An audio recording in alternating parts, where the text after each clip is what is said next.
वाराणसी की एक बेटी ने लॉकडाउन में एक ऐसा आविष्कार किया जो कोरोना से तो नहीं लेकिन महिलाओं को घरेलू हिंसा से जरूर बचा सकता है। खास बात यह है कि महिलाओं की मदद करने वाले इस डिवाइस को इंजीनियरिंग की पूर्व छात्रा ने कोविड-19 नाम दिया है।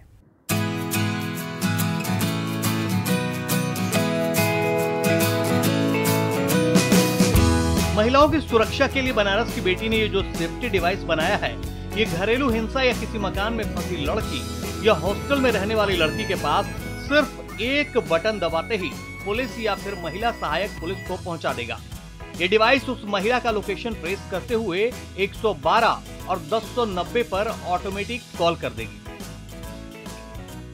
काम ऐसा है कि इसमें छोटे छोटे मैंने पैनिक बटन्स लगाए हैं कि अभी अगर कोई भी महिला या लड़की अगर पीजी में भी है, अगर कोई लड़कियां बाहर अकेले भी रह रही हैं तो वहाँ पे भी वो इसका यूज़ कर सकती हैं। इसमें छोटे छोटे पैनिक बटन आप छुपा के कहीं भी लगा सकते हैं, बेड के नीचे, अलमारी में, किचन में, ऐसी जगह पे आप इसको लगा सकते हैं। ये हमारा एक सिग्नल भेजता है हमारे डिवाइस को, इसके थ्रू वो डायरेक्ट पुलिस और हमारे वुमेन हेल्पलाइन को कनेक्ट कर देता है।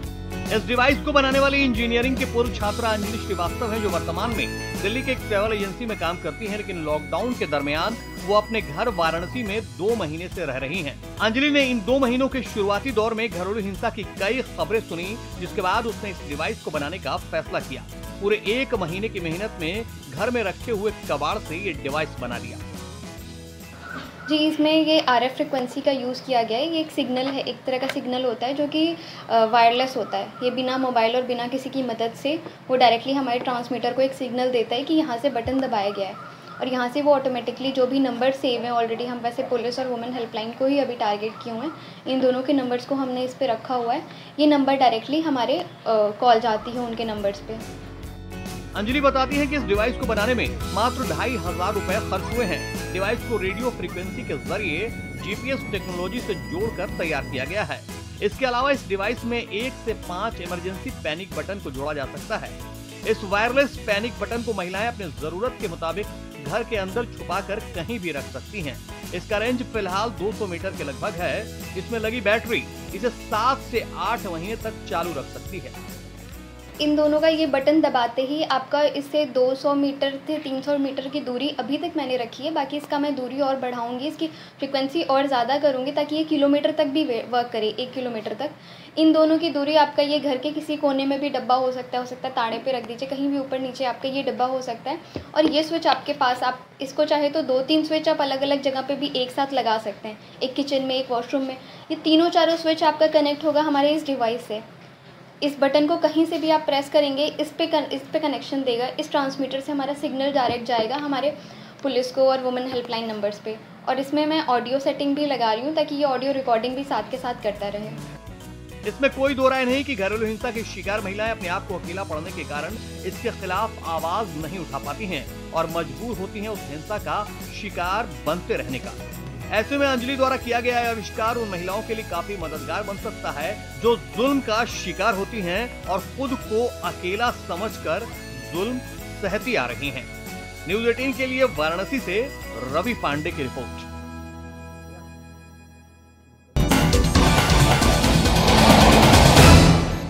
कोरोना ने सब कुछ बदल दिया, जिंदगी जीने का अंदाज भी और उत्सव मनाने का तरीका भी। जयपुर से ऐसी ही एक रिपोर्ट सामने आई। एक स्वतंत्रता सेनानी ने तकनीक के सहारे अपना जन्मदिन ऑनलाइन मनाया। शुभी है और मेहुल सनम सुनाई दिया। कह रहे हैं हम बैठ नहीं पा रहे हैं, परेशान। ऑनलाइन मुलाकात के ये दृश्य आपके लिए भले ही नॉर्मल हों, पर जिंदगी के पिच पर शतक जड़ चुके इस शख्स के लिए ये लाइफ टाइम अचीवमेंट से कम नहीं। जहां कहीं तकनीक ने कच्चा दिया, वहां संवेदनाओं ने संबल बढ़ाया। पुत्र का प्रणाम जब पिता तक नहीं पहुंचा तो उसने हाथ जोड़कर अपनी भावनाओं को प्रदर्शित किया और जयपुर के आमेर में बैठे पिता भावुक हो गए। अब परेशान हो गए जैसे पापा, अब उनको ले मेहुल से समथिंग। मेहुल क्या कह रहे हैं? Your mind's off. ये कौन है? मेहुल। मेहुल सनम। महामना पंडित मदन मोहन मालवीय के अनुयायी रहे स्वतंत्रता सेनानी डॉक्टर बृजनाथ सिंह ने रविवार को अपना 101वां जन्मदिन कुछ अलग ही अंदाज में मनाया। कोरोना की वजह से अपने भले ही जन्मदिन के जश्न में न जुट पाए हों, लेकिन ऑनलाइन उनकी मौजूदगी ने मौके को यादगार बना दिया। पापा कह रहे हैं इतना अच्छा दिन हमने लाइफ में कभी नहीं देखा। 7 जून 1919 को उत्तर प्रदेश में जन्मे डॉक्टर बृजनाथ सिंह के लिए यह जन्मदिन इसलिए भी खास था क्योंकि परिवार के सभी सदस्य दूर होते हुए भी इंटरनेट के जरिए स्क्रीन पर उनके साथ थे। भावनाओं की डोर से बंधे स्वतंत्रता सेनानी, इटावा पायलट प्रोजेक्ट के सदस्य और पंतनगर कृषि विश्वविद्यालय के संस्थापक सदस्य रहे डॉक्टर बृजनाथ सिंह यूनेस्को में विशेषज्ञ के रूप में अपनी सेवाएं दे चुके हैं। अपने पूरे परिवार में हर वक्त अपने लक्ष्य और आगे की तरफ देखने के पक्षधर डॉक्टर सिंह 33 पुस्तकें लिख चुके हैं। अपने 100 साल के जीवन में कई दौर देख चुके डॉक्टर सिंह के लिए वर्चुअल बर्थडे सेलिब्रेशन एक अलग और अहम एहसास है जिसे उन्होंने पूरे परिवार के साथ जी भर जिया। Bureau report, news 18 Rajasthan.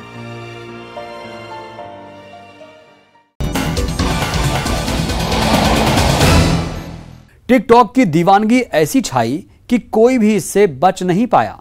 सागर की ट्रैफिक थाना इंचार्ज रीता सिंह का एक वीडियो इन दिनों वायरल हो रहा है। वायरल वीडियो में ट्रैफिक टीआई लोगों पर लठ बजाने की बात कर रही हैं। बताया जा रहा है कि यह वायरल वीडियो लॉकडाउन के वक्त का है। देश के पीएम हाथ जोड़ रहे हैं, हम पैर तोड़ेंगे। ध्यान से देख लीजिए, यही है टिकटॉक की शौकीन टीआई रीता सिंह। लगता है सलमान की फिल्म दबंग का इन पर कुछ ज्यादा ही असर हुआ है। देश के पीएम हाथ जोड़ रहे हैं, हम पैर तोड़ेंगे। खुद को लेडी दबंग मानने लगी हैं। वैसे तो उनका विवादों से पुराना नाता रहा है, लेकिन इन दिनों अपने टिकटॉक वीडियो को लेकर सुर्खियों में हैं। देश के पीएम हाथ जोड़ रहे हैं, हम पैर तोड़ेंगे। जी हाँ, ठीक सुना आपने। मैडम जी कह रही हैं कि देश के पीएम भले ही हाथ जोड़ रहे हों, लेकिन हम तो पैर तोड़ेंगे। बताया जा रहा है कि ये वायरल वीडियो लॉकडाउन का है, जब लोगों से घरों से बाहर न निकलने की अपील की जा रही थी। देश के पीएम हाथ जोड़ रहे हैं, हम पैर तोड़ेंगे। वर्दी का अपना रुतबा है और वर्दी वालों के लिए लोगों का सम्मान जोड़ रहे हैं। लेकिन वर्दी वाले भी अगर कलाकार बन जाएं तो फिर न तो वर्दी की इज्जत रहेगी न वर्दी का सम्मान। रचित दुबे, न्यूज़ 18, सागर।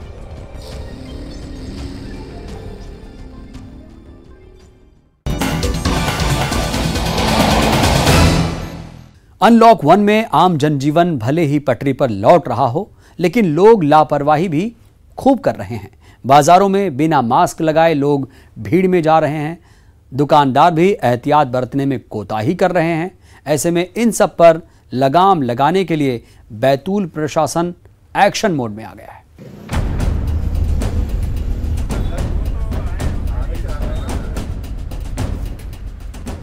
ये तस्वीरें बैतूल के बाजारों की है। देखिए मार्केट खुलने के बाद किस तरह सोशल डिस्टेंसिंग की धज्जियां उड़ाई जा रही हैं। दुकानों में भीड़ उमड़ रही है, वो भी बगैर किसी सुरक्षा इंतजाम की। ज्यादातर दुकानों में सोशल डिस्टेंसिंग का कोई ख्याल नहीं रखा जा रहा है, इसलिए बैतूल प्रशासन सख्त हो गया है।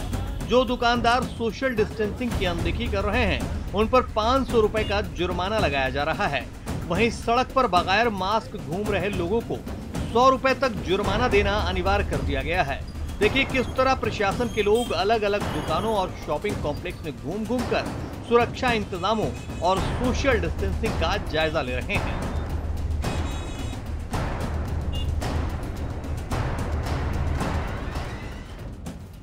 जहां कहीं भी थोड़ी लापरवाही नजर आती है, दुकानदार को फाइन की पर्ची पकड़ा देते हैं।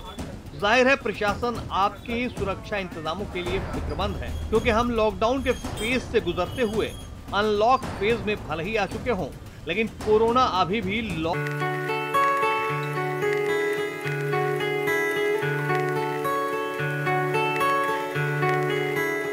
जंगल में मोर जब नाचते हैं तो फिजाओं में बहार आ जाती है,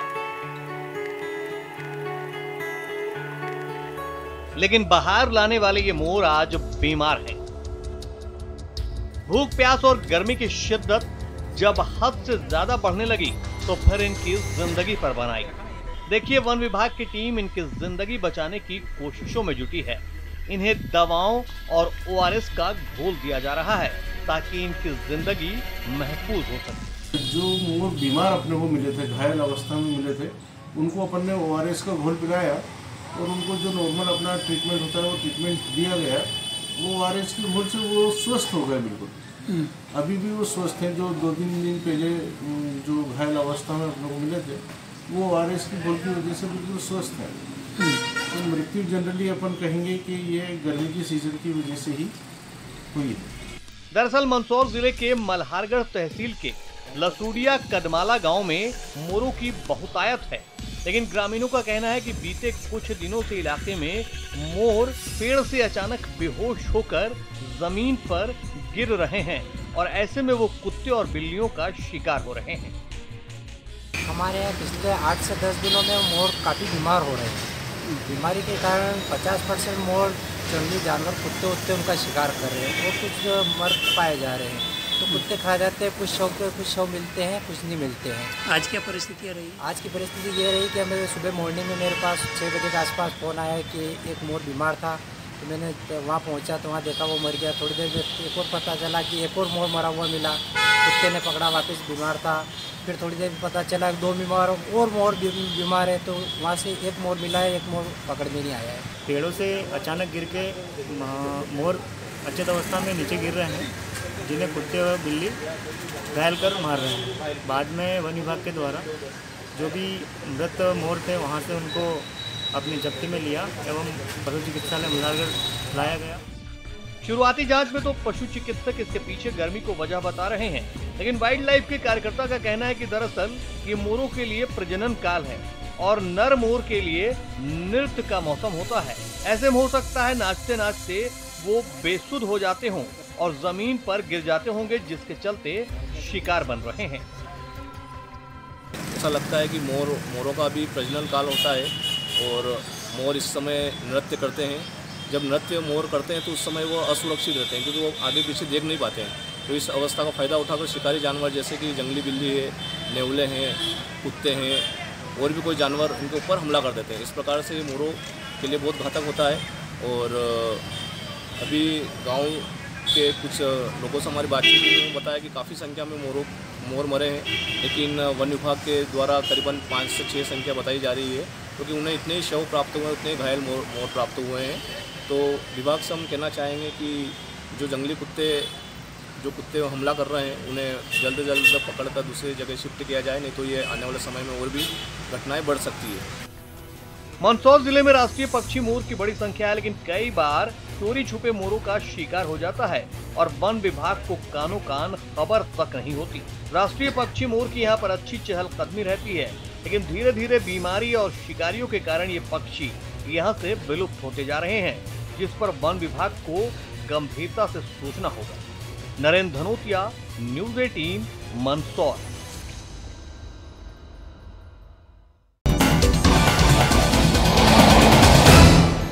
अनलॉक 1 में टूरिज्म को बढ़ावा दिया जा रहा है। सवाई माधोपुर के रणथंभौर नेशनल पार्क और उसके आसपास के होटल्स भी खोल दिए गए हैं, लेकिन बिन सैलानी अभी भी सन्नाटा पसरा हुआ है।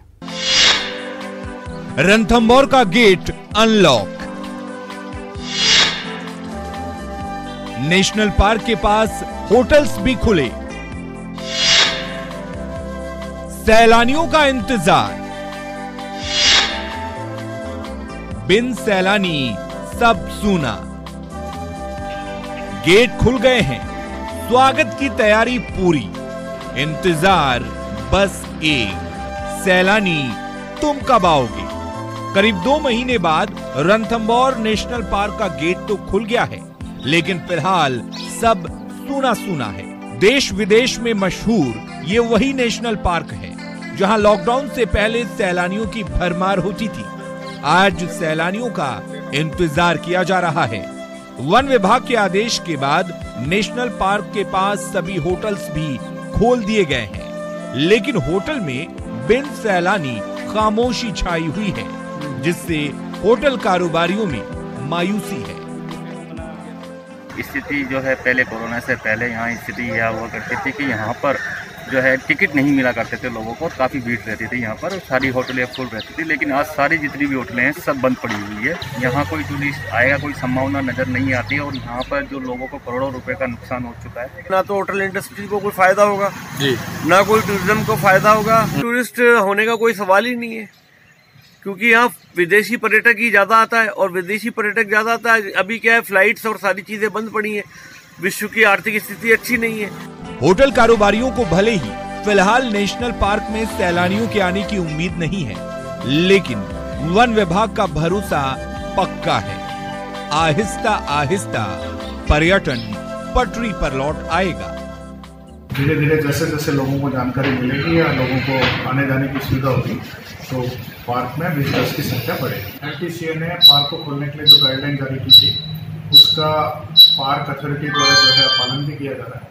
हम लोगों ने जैसे गाड़ी को सैनिटाइज करना, टेरेस को सैनिटाइज करना, सैनिटाइजर साथ रखना, मास्क लगाना, ये सारी जो उसके अंदर कंडीशंस थी उनको पूरा करके रणथंभौर नेशनल पार्क में सैलानियों के घूमने के लिए 10 जोन बनाए गए हैं, लेकिन फिलहाल जोन 1 से जोन 6 तक ही सैलानियों को जाने की अनुमति दी गई है, जबकि 30 जून के बाद मॉनसून सत्र के दौरान नेशनल पार्क 3 महीने के लिए बंद किया जाता है।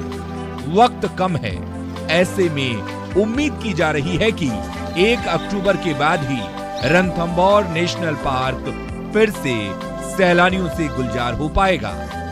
न्यूज़ 18 के लिए सवाई माधोपुर से गिरिराज की रिपोर्ट।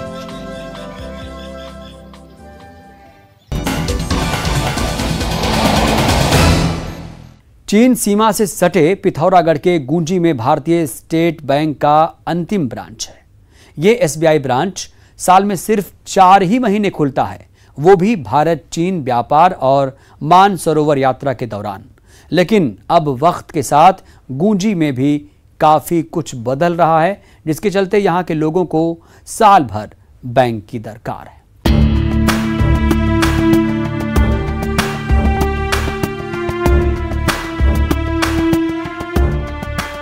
हर्ट से चलने वाला ये है चीन सीमा के करीब गुंजी स्टेट बैंक। ये बैंक सिर्फ गर्मी के सीजन में 4 महीने के लिए चलता है, और इसी बैंक की मदद से मानसरोवर यात्रियों के साथ ही इंडो चाइना ट्रेड में शामिल होने वाले व्यापारी नकदी हासिल करते हैं। धारचूला के बाद लिपुलेख रोड में ये इकलौता बैंक है, लेकिन इंटरनेट से जुड़ा नहीं होने के कारण ये ब्रांच उपभोक्ताओं को वो फायदे नहीं दे पाती जिसकी दरकार लोगों को है। हाँ, बैंक में एक तो आज नेट का जमाना है, यहाँ टावर नहीं है, ये नहीं है, तो बैंक खुलने के साथ ही जो नेट नहीं होने से बहुत परेशानी होती है। लोग सुबह आते हैं, या लोगों से कहा जाता है नेट नहीं, पूरा दिन बर्बाद हो जाता है, क्योंकि खेती बाती का करने के लिए यहाँ हम लोग आते हैं। तो बैंक खुलने के साथ ही जो संचार की सुविधा बैंक में अच्छी हो। इस बैंक से गुंजी के अलावा नाभी, नपलचू, कुटी, रोंगकोंग, गरवयांग के ग्रामीण सीधे जुड़े हैं। यही नहीं, बीआरओ के कर्मचारियों के अलावा सेना, आईटीबीपी और एसएसबी के जवानों को भी यही बैंकिंग सेवा देता है। एक दौर था जब यहाँ के लोगों की बैंक पर निर्भरता काफी कम थी, लेकिन आज सुरक्षा कर्मियों से लेकर स्थानीय लोगों को साल भर स्थायी बैंक की जरूरत महसूस होती है। मई से लेकर नवंबर तक 6 महीना है वो अपना गुंजी क्षेत्र में निवास करते हैं, और उस अवधि के लिए अस्थायी रूप से स्टेट बैंक का एक शाखा को हम लोग वहाँ पे संचालित करते हैं। उनके द्वारा जो मांग किया गया है कि इस शाखा को जो है अधिक समय के लिए संचालित किया जाए, इस मांग को हम लोग संबंधित बैंक के जो मैनेजर है, प्रबंधक है, उनको प्रेषित करेंगे। गुंजी और उससे सटे ग्रामीण सिर्फ 6 महीने ऊंचे इलाकों में रहते हैं, लेकिन बॉर्डर की सुरक्षा में तैनात जवानों को हर वक्त यहीं मौजूद रहना होता है। ऐसे में बैंकिंग की दरकार अब भारत के इस अंतिम गांव में साल भर रहती है, और उम्मीद की जानी चाहिए कि सड़क से जुड़ने के बाद चीन से सटे इन इलाकों में जल्द ही साल भर के लिए डिजिटल बैंकिंग शुरू हो पाएगी। न्यूज़ 18 के लिए पिथौरागढ़ के गुंजी से विजयवर्धन उप्रेती की रिपोर्ट।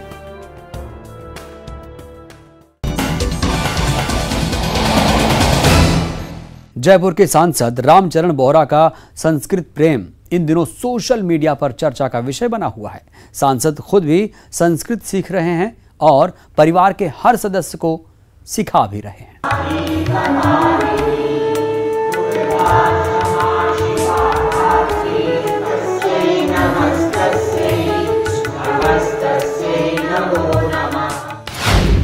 सांसद रामचरण बोहरा का संस्कृत प्रेम।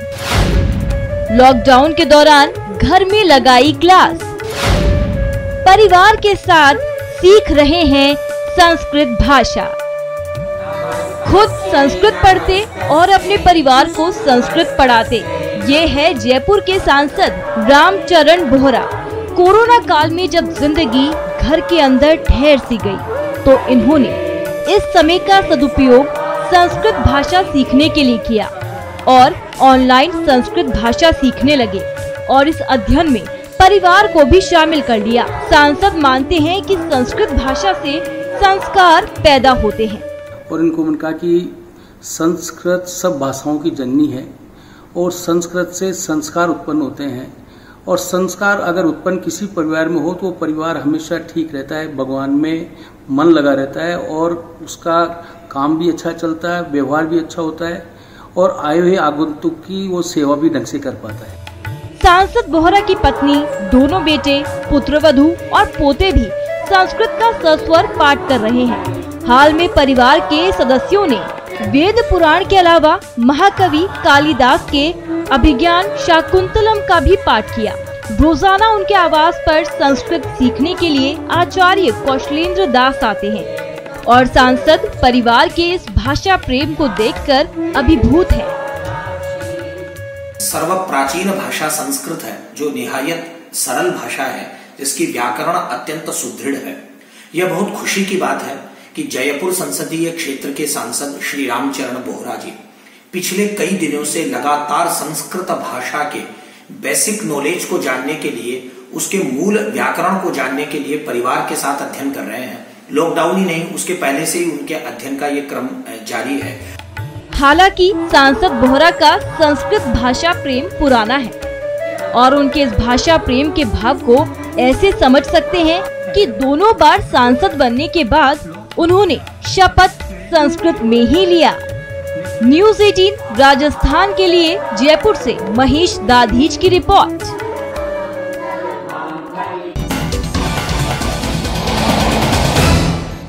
खबरें जरा हटके में आज के लिए बस इतना ही। दीजिए इजाजत, नमस्कार।